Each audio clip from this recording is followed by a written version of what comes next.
is the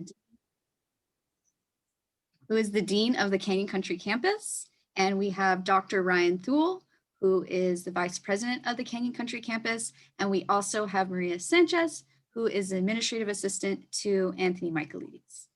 And so welcome. And I'll let either Ryan or Anthony, take off. All right. Wonderful. Anthony, you want to kick it off? And yeah, let me, I'm going to bring PowerPoint up on the screen here. And we'll be going through a little bit of a slideshow. If you have any questions, I guess, during the presentation, feel free to chime in. I think you can just pop in, take your mute off and ask your question. Otherwise, we'll go through the slides and then we'll have questions at the end as well. So. All right, great. And Anthony, while you do that too, I just want to say it looks like we've got Kayla, Lawrence, Marissa, and Rebecca. So good to see you four. If there's any others I'm missing, my apologies. But it looks like a nice small group. So feel free to stop us at any time. We've got sort of a canned presentation that can provide sort of an overview of the campus, but we're happy to pause on anything that's of interest to you or questions and, make it a dialogue if you'd like. So we want to make sure this serves your needs, answers your questions, and helps you out. So thanks for joining us today. Right. What you'll see on Anthony's first slide there, you'll see sort of a standard PowerPoint deck that's sometimes used around the district. And I love it because it shows both the Valencia campus and the Canyon Country campus side by side. It's special to us, obviously, because both Anthony and I work here and help to move our Canyon Country campus forward. But I love presenting it to our community and to our, our colleagues and to, even to our students in that united front, showing that it's two campuses, one single district. Oh, Anthony, looks like we lost our screen there. Looks like Anthony's not in the meeting anymore. All righty. Okay, well, you know what? Hold on, everyone. I'll call it up on my end here. So give me just 1 second.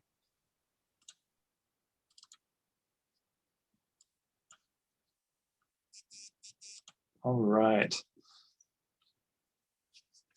Always flexible, always nimble here. So I'm sure your Zoom professors or others have had the same experience. So sorry about that, everyone.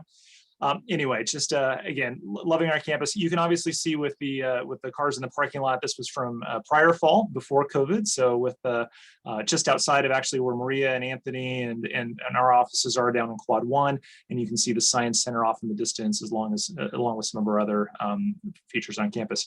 Just to get a sense of who's in the room and just sort of your background, I'd love, you're welcome to pop in and say something in person, or you can just put it in the chat. I'm curious if any of you have had classes at the Canyon Country campus or have the chance to visit the Canyon Country campus, because depending, we can adapt the comments a little bit more specific to your experience.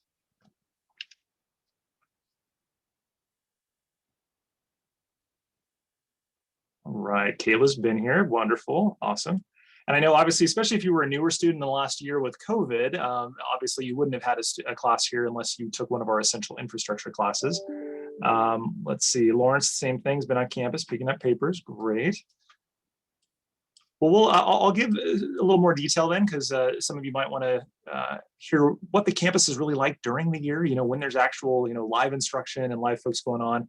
Just my background, and I'll pause on this just really briefly. I work both here at the Canyon Country campus, but also oversee some district functions like our research and planning wing and our grants development wing.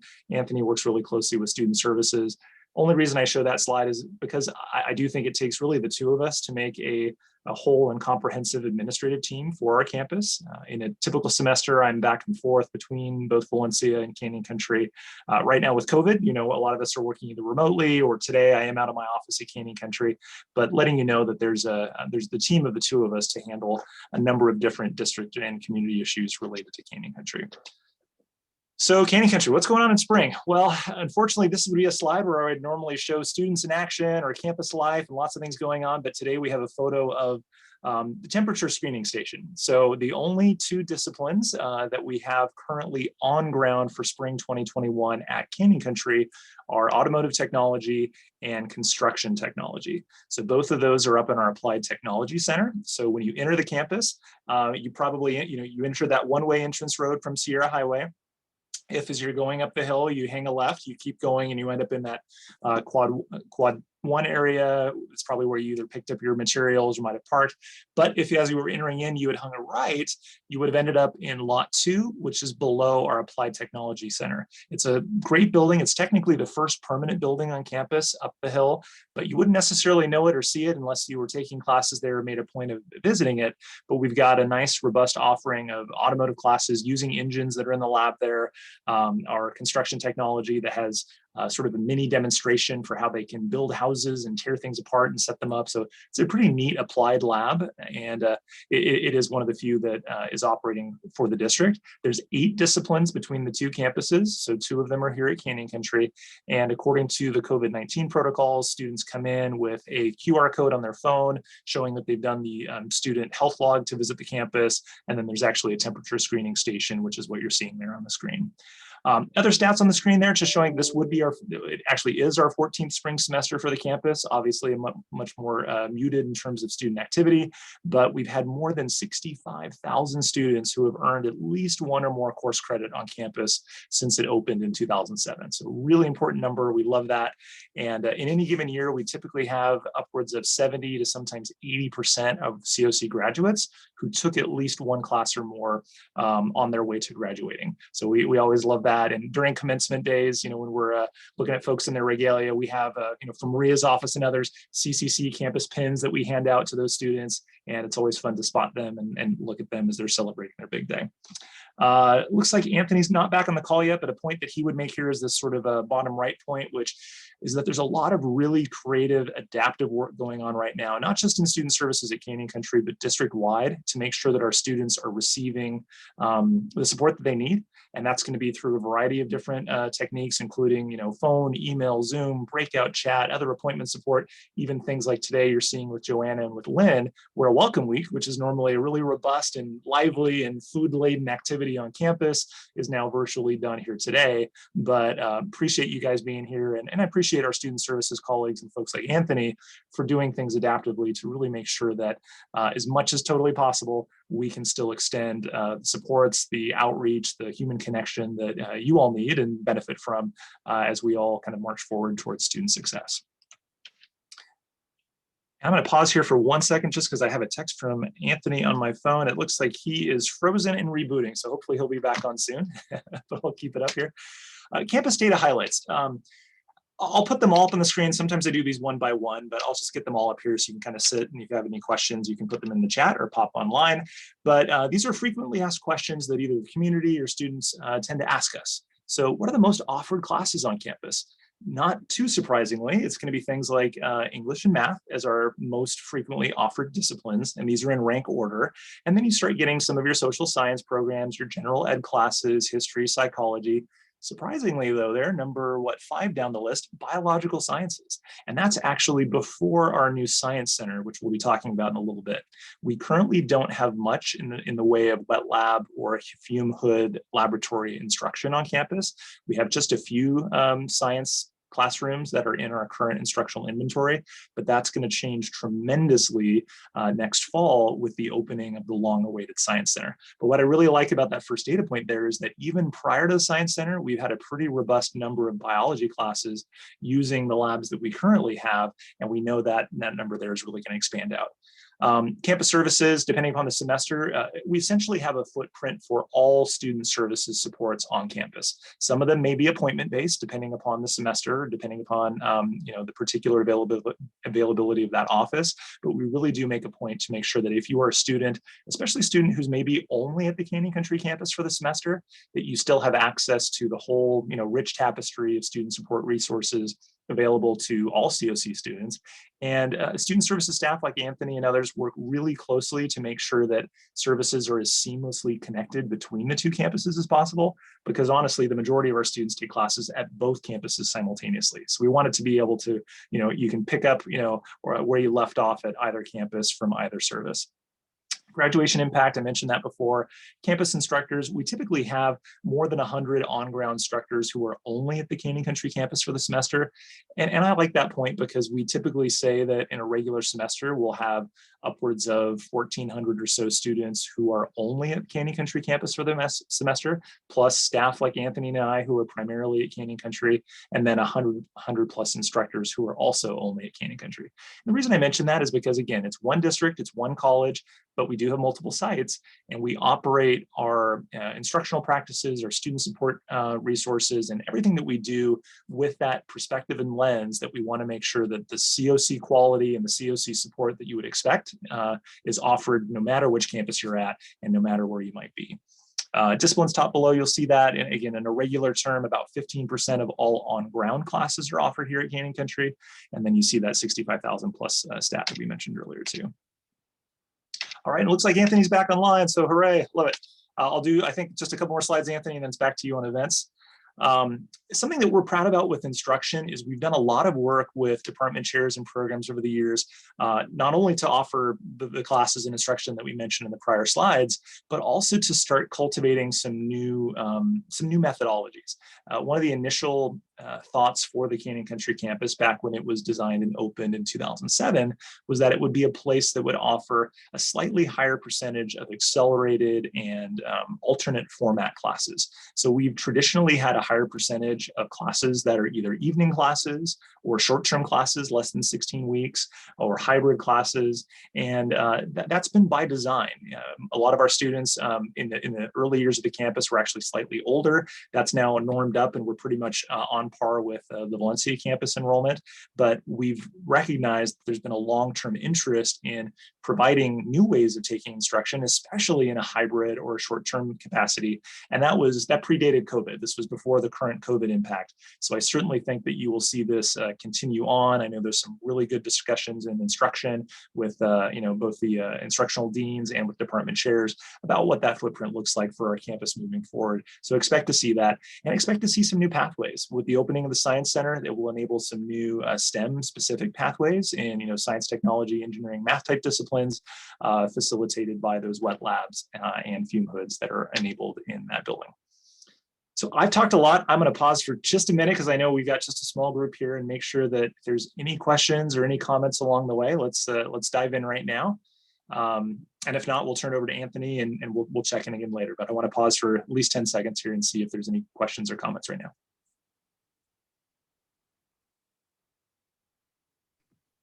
Don't be shy, you guys. All right, you guys are great. I'm talking fast and you're listening fast. I love that. We are, trust me, Kayla, we're all looking forward to that science building. It is beautiful. It is, oh my God, I get chills talking about it. So, and the sister building, as they say, and I know Ryan and Anthony are gonna go, but it's so beautiful. So I am so looking forward to that, and we all are. So, okay, go ahead, Anthony, sorry. Oh, that's right. So, sorry, I got booted off not only from the program, but like from my whole computer. I had to reboot. So I'm not sure what happened. Okay, so events and activities. Canyon Country campus, normally when during a normal semester when we're all here in person, we're well known for doing a lot of events and trying to involve the students as much as possible at the campus. First bullet here, basically a lot of different large community events is what we kind of got on the map for. We do movie nights. Actually, ASG sponsors the movie night. We help along with that alongside. We have star parties, Battle of the Bands, pop-up activities along Cougar Way, which is kind of the center of campus, barbecues.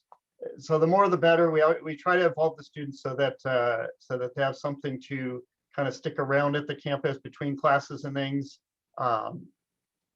Let's see. Right now, we've grouped our events together into what we call science talks. And so on the next slide, we'll see we have a star party coming up this semester.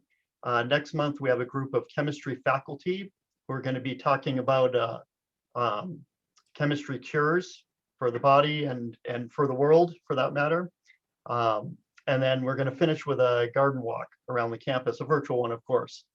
So 3 different events. The dates are there. You'll see emails and things going out as well. But maybe jot them down if you want. March 19th. On our website too, we'll have the information and the links as well. So you can go right to the website, click on the link, and pop into any one of these 3 events. But again, these are science focused.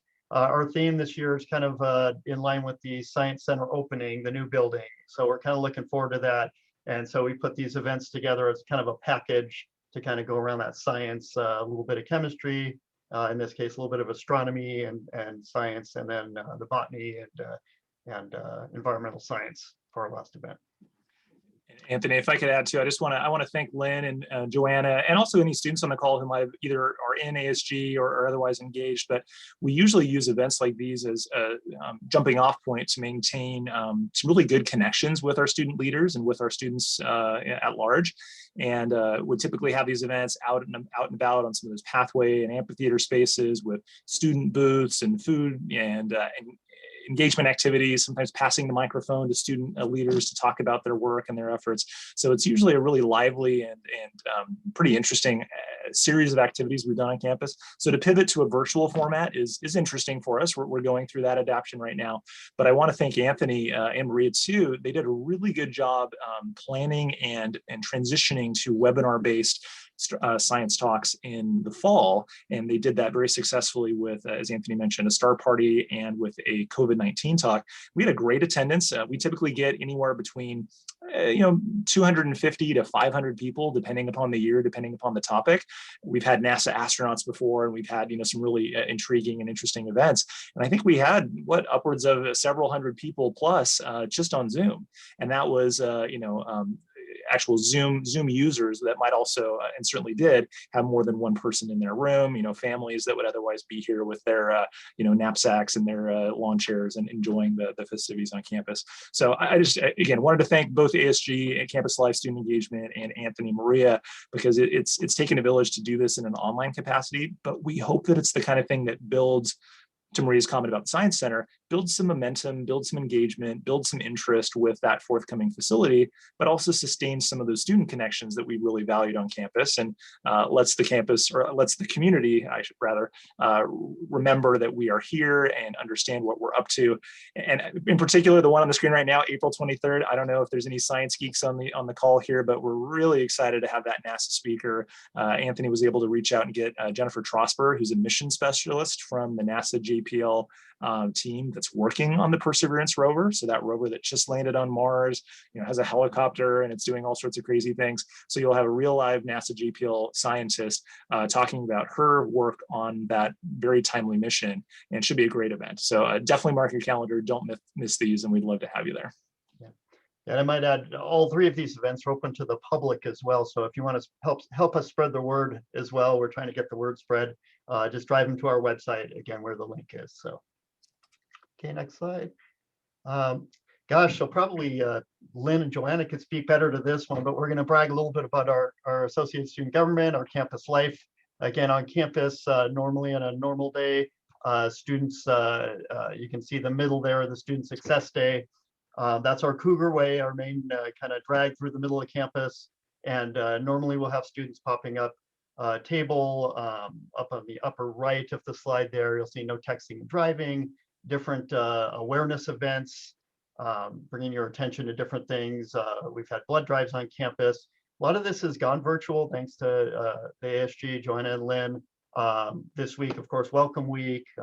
Is it called Cougar Fest now? Is that right, Joanna? Okay, make sure I got that right. It used to be called Club Fest, Club Rush, whatever you want to call it, but by Cougar Fest, including the alliances and the clubs now trying to expand, get more involvement by our students in events and clubs. And again, that's one of our big pushes. As we know, students who are involved or engaged in clubs and activities seem to do better. They seem to be more connected with the college, with their classes, with their fellow students. And that's our hope, is to have an engaged campus. Let's see, I want to make sure I didn't miss anything there. We also have a ASG Lounge, of course, on campus. We have a new cafe, actually, which will come up a little bit later in the slideshow as well. It'll be a new gathering place for students when we're all back on campus here. So lots of things to look forward to if you're going to be taking classes at the Canyon Country campus. Last four little bullets on the right side of the slide there just kind of sums up in our head, the campus in general, delivering those support services to students. We have, I believe it's probably 20 or so services on campus. Normally, of course, we're all online now, but you know, your admissions, your financial aid, your counseling, EOPS, CalWORKS, library, TLC, all of the support you would find at Valencia, pretty much you can mirror here at Canyon Country. You know, even if we can get them rotating just so that students have that experience here at Canyon Country campus, if this is going to be the only place they can take classes, we want to make sure that they're able to get the services the same across the district, Valencia or Canyon Country. Pathways to completion, of course, Ryan had mentioned the pathways and expanding those opportunities, planning for success, of course, of our students, and then maintaining and growing, again, that comprehensive campus, whether you're at Valencia, Canyon Country, getting that good, same feel and getting that support that you need to be successful. All right, and this is a transition to some great new photos of what's going on in the world of facilities development on campus, but I see a couple more students have joined us online, so I'll pause again for another 10 seconds or so to see if any questions or any comments anybody has along the way. So don't be shy.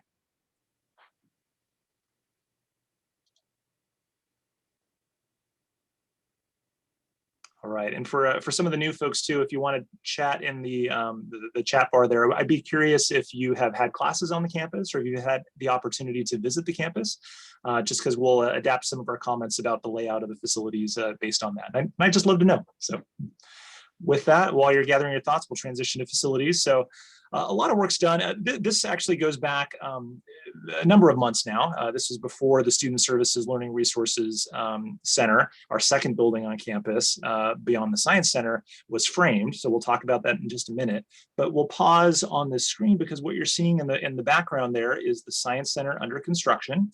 And there's this sort of central place along campus, if you're familiar with Cougar Way, our pedestrian path that goes between Quad 1 and our modulars between the 200s and the 500s.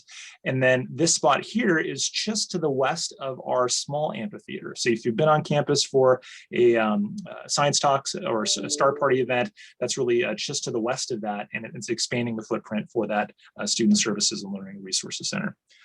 I do see a chat there. Will there be oceanography in the Science Center? I believe so. We have a larger biology lab that is developed or devoted, I should say, to a number of different biology disciplines and classes. So in a particular semester, that would be up to the department chair about whether or not that particular class would be offered, but it certainly has the capability and was designed to dramatically expand the biological sciences. So stay tuned and hopefully we'll get the oceanography class for you.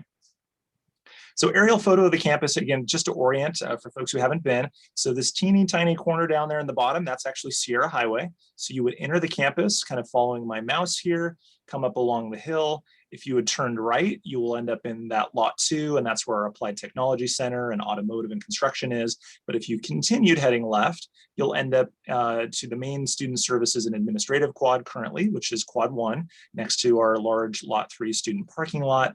And you'll see the majority of our classrooms are actually up here on the east end of campus, sort of at the top of the hill, which has a number of different lecture classrooms, some science lab classrooms, some spaces, small spaces for TLC library, a cafe/vending space, our switchboard and reprographics center, campus safety, but the majority of the activities sort of on this east upper end of the campus. That's going to shift a little bit now with the opening of this large new building. This is the the Science Center at the heart of the campus, which is a 4-story, 3-story on the lower, 2-story on the upper complex that adds a number of different, we'll give you the stats on the second slide, but about 19 plus classrooms, including wet labs, and it's 55,000 square feet. So that building itself is as much instructional capacity as we have in all of these permanent modular classrooms, both here and throughout the campus. So really big change. You'll have this large new amphitheater space we'll talk about in the middle, and then just south of that is where you'll later see the Student Services and Learning Resource Center. But I pause on this slide just so you can kind of get it in context of where is it physically on our campus, and you'll see that it'll really shift this center to these 2 new buildings in addition to what we currently have up above the hill. Sort of another view This was back when they were initially framing. We've got much more mature work that's now taken place. And then you can see sort of the void, the hole here for the second building, the Student Services and Learning Resources Center. We'll also pause for a second too, because this is kind of a cool fact that students sometimes ask about. Our facilities staff, under the leadership of Vice President Jim Schrage and others, have really done some great work for a large central plant on campus. And this was part of the original master plan for the campus, a place that would have basically be the central plant, if you will, for HVAC, our air conditioning and water and chilling and cooling for the entire campus. And it also has a future hookup for fuel cells and some, essentially alternate energy possibilities for our campus here. And it would be used to power our new science center, our new student services center, and just give the campus that additional boost moving on.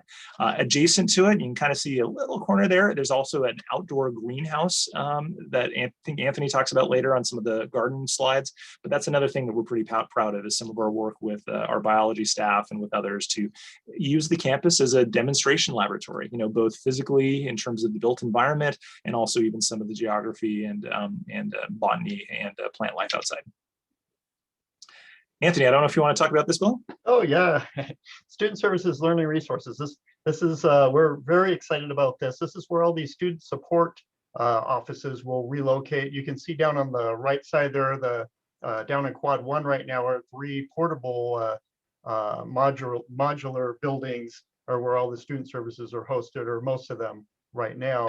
We'll shift over into the big building now. So again, we'll have everything from the health center to A&R, admissions, counseling, student business office, a large library, and a large TLC taking up a huge floor all the way across the length of the building. So there's going to be great. I think when I look at the campus right now, and then I look at these 2 new buildings, actually, there's going to be lots of areas for students to sit indoors, lots of air conditioning, lots of shade, lots of couches and seating areas, lots of study rooms for students, group study rooms, just a great place for students. It's going to be the new center of campus, basically. There'll still be classes up above. Those of you, we've been asked a lot about, what happens up above. We're still going to be holding classes in the modulars up above as well. So this is just going to expand our capacity and again, have one building with all of our student services located in one place. That's kind of a one-stop center for students. So we're really excited about this building. And just another fact, for those of you who are familiar with the Valencia campus and the South Lot up by the University Center, you've seen that large University Center, you're sort of aware of its size and scope. Those 2 buildings together essentially add a University Center's worth of new capacity to the campus. So pretty neat. All right, here's a nice rendering from the lower road. Facing east, so you're sort of looking up the hillside, and you'd sort of see in reality what those 2 facilities would look like, as well as that large amphitheater and demonstration garden space that I think we've talked about. Anthony, in this deck, do we have some of those details further on? I forget if we do, because if so, I'll put them off on. I don't. I think we do on the gardens one. I think. Got it. Yeah. If not, we'll pop back to this slide. All right. Oh, I see some questions here about both internships and on campus. So I'll answer the second one first. We're actually working with our PIO, our Public Information Office, to do some videos of the campus. Currently, unfortunately, there is that sort of social distancing and limited essential staff on campus, but they're working to get a video that they're planning to post both live on Instagram and also later on YouTube. That's sort of a up close and personal walkthrough of the facilities to showcase it to our students, to our staff, and to our community members who can't physically come on campus right now. So that's sort of a stopgap in the meantime that's planned in the next few weeks. So stand by for that. And then we're watching those county guidelines every day. The second we can start to release those restrictions and allow additional activity on campus, we hope to do so. So we're anxious to have an opportunity for everybody to come on campus and see it. But the current operating plan with instruction, and again, this has the big caveat on it of contingent on county guidance, is that the current plan is that the new science center would be opening for students next fall, and we would be able to ribbon cut it and have some engaged opportunities.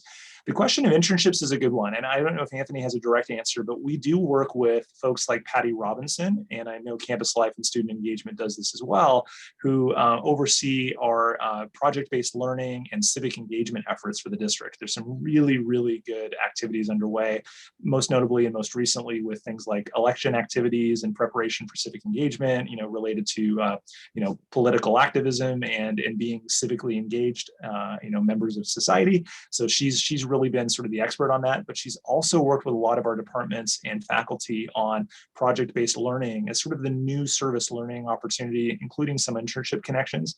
We have not yet at this point specifically talked about Canyon Country opportunities, but I think that's a great idea.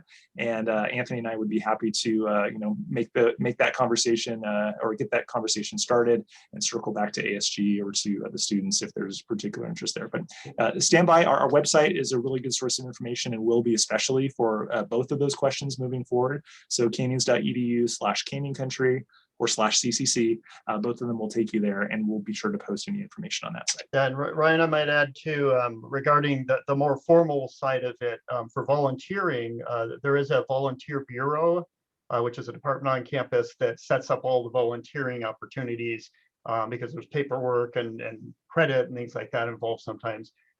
So if you, I think on the website, you can probably look it up, the volunteer bureau, and get that information. If any kind of volunteer opportunities came open on campus, they most likely would be run through there or through Patty's civic engagement. So one of the two. Also, we do have official internship programs and things set up through the Career Center. And if we had an official internship on campus, it would most likely, again, run through that so that students could find it. So just to throw those two things out there. Yeah, no, thank you. That's a great addition, Anthony, especially for volunteers too. Anthony and Maria and others often work with the Volunteer Bureau for things like our on-ground science talks and star parties that we've had in the past. So you could be an on-ground volunteer or even doing some of the internship work, as Anthony mentioned. And it looks like Joanna or Lynn put in the chat there one of the resource links too. We'll pause here just for a second on some stats for the Science Center. So 55,000 square feet, as we mentioned, 3 large computer labs, 4 chemistry labs, 4 biology labs, 8 lecture classrooms, including a 75-seat large lecture classroom, quite a few group study and conference room spaces, and 20 faculty and staff offices, a large conference room space, a sort of multi-purpose use lobby that has a number of different display screens and soft seating and areas where informal or formal activities could take place. So to Anthony's point earlier about spaces where students can get in out of the elements, and on days like today when it's a little windy, not just in Canyon Country but around the valley, this building is really going to make that difference. And these are just some high-level stats that summarize what it means and what it will do for our campus. Okay. Interior photos. This is great. These are obviously renderings. We do have, and if time allows, I'm happy to call up some photos of what it looks like in the interior right now. But you'll see the lobby represented down here.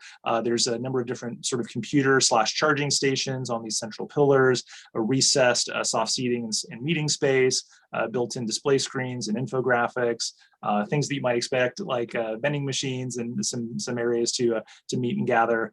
And then throughout the building, this is on an upper floor, there's also additional spaces where students can gather and meet outside of their classrooms without necessarily needing to go to the library or to another particular lab. In addition, there are those group study rooms that were mentioned as well. I know there's some great department interest in using those spaces for things like office hours and for student assignments and for work group activities. So plans to see those spaces well used, and it's an exciting addition to the facility. Then below you have both our chemistry and our biology labs sort of shown in rendering form. The spaces are quite nice. If you've taken any classes here in our CCC 311 lab, we have a wonderful, really nice lab, but everything is a little smaller because it's within one of those permanent modular buildings. But the spaces within the new Science Center really allow some just ample storage, ample access, sufficient fume hoods and lab resources for everyone. So it really is going to be a neat facility, and we can't wait to show it off. So campus summary, are we at the end, Anthony? I think this is at the end. Yep. Okay. Great.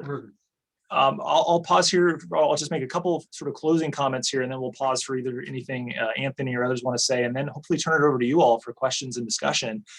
We use this slide sometimes just to remind everyone, again, that it's one college, it's one district, 2 campuses, and that those 2 campuses really bookend both ends of the valley. So if you're familiar with the sort of the 514 corridor that looks like a V, you see the 5 right here, you see the 14, it connects, and Santa Clarita is essentially that big V with a little bit of spaces on both sides outside of it. And very thoughtfully and long-term, the campus or the district did plan for campuses to expand access to higher ed to the entirety of our service area. And our Canyon Country campus, while it's only about 10 miles east of Valencia, could sometimes be 40+ minute drive. And there's a lot of students on my side of town, a lot of community members and others who really benefit from and appreciate the extension of COC's brand and quality services and excellent instruction off Sierra Highway and off our 14 freeway corridor. And it's really made a difference, as we noted on those earlier slides, to student access and to student success, with over 65,000 students now having taken or completed at least one or more classes here since 2007. It's making a tremendous difference. And for me and for Anthony, and hopefully for you all too, judging by the comments in the chat, it's going to make a tremendous difference for us all moving forward with some new and mature facilities to expand out those offerings and to add some additional detail. Addresses are there, websites and phone numbers there, obviously, if that's something that is useful to you. Certainly do check them out if you haven't taken anything on campus. Oh, Anthony snuck one more in. Yeah, that's our summary page. Got it. I remembered I put that in there. Okay.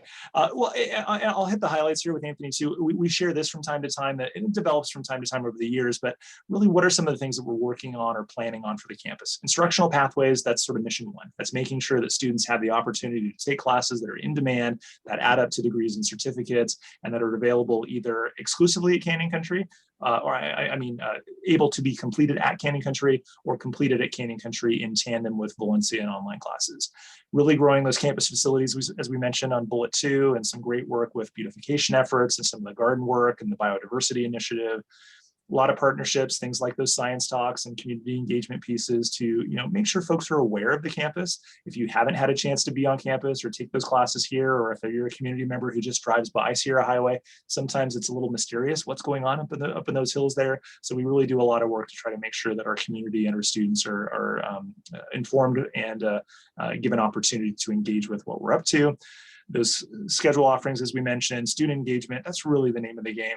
It feels so strange to see you all on Zoom and to see your names there and those black screens instead of having those real life conversations on campus, because that's something Anthony and I have done for years now with folks like Joanna or folks like Lynn to really build those connections that sustain student success. I'm glad and grateful that we can do this in a virtual capacity, and that there's some tools that allow us to do that creatively even right now. But we just want you to know that that student engagement piece matters really tremendously to us, and we are trying to move that forward as much as we possibly can. And then the final point, a word that sometimes is bandied around a lot when talking about COC, but innovation. But specifically here, we mean innovation in terms of using our campus as a laboratory for innovation, using the facilities, using the programs, using the engagement opportunities, using the events, using the entirety of what COC has at Canyon Country as a laboratory for piloting new things and trying new programs and seeing what we can do to, sort of take our work to the next level and engage with students in the community to refine our approach and make sure that we're not stale. And that's really a neat opportunity here with COC having a second campus, that it's being built up and being planned, because it's an opportunity to inform that work with the latest practices, the latest insights. And it's an important thing that we really love doing. So we've talked a lot. I in particular have talked a lot, so I'm going to stop talking now and see Anthony or Lynn or Maria or others if you have comments, and then let's open it up. Yeah, I'm just going to say something real quick before I end the recording here. But for those of you, I know there were a lot of people in the comments saying I visited, but I haven't taken classes, or people just even saying like, oh, I didn't even know that a science building was being built.